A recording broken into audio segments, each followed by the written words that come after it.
চয় দাও আচ্ছা থাক করে চল থাক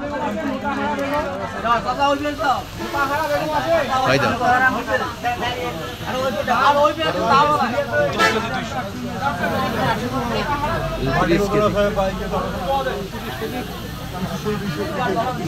এটা 29 কেজি হয়েছে দেখেন এটা কয় কেজি হলো 29 কেজি এইটা সরো এটা সরো এইটা চল কায় দিবে এইটা চল কায় কম দিবে বলেন বস্তা আছে সবাই আছে 30 কেজি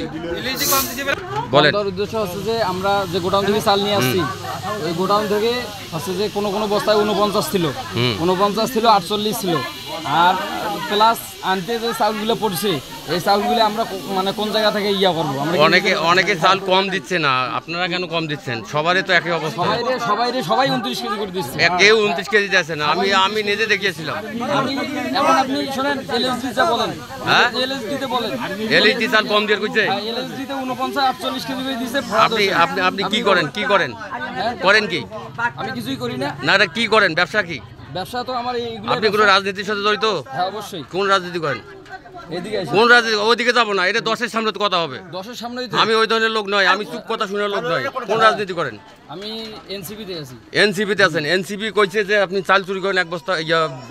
30 কেজি করে দেন 29 কেজি করে দেন এলএসডি তে যে আপনি বলেন আমি এলএসডি তে বলছি আমার সাথে কথা বলেন হ্যাঁ এই আমি এলএসডি তে বলছি প্রতি বস্তায় চাল কম দিবে না চাল স্কেল করে মাপি দিছে না এই চাল আমি এখন এই যে দেখেন চাল এই যে এখনো কম আছে 29 কেজি চাল হচ্ছে 29 কেজি কেন কম হবে কেউ দিচ্ছে না কম এটা কি দিতে বলছে এটা দিতে বলছে কে দিতে বলছে কে দিচ্ছে আপনি মোবাইল করেন এই কেউ চাল নেবে না দাদা আমি প্রশ্ন করলাম চাল কত করে কম দিতে ভাই চাল 28 কেজি দিলে কোনো কম পাবেন না হ্যাঁ চাল 28 কেজি করে দিলে কোনো কম পাবেন না আমরা কইছে 28 কেজি চাল দিলে কর পাবে না আমি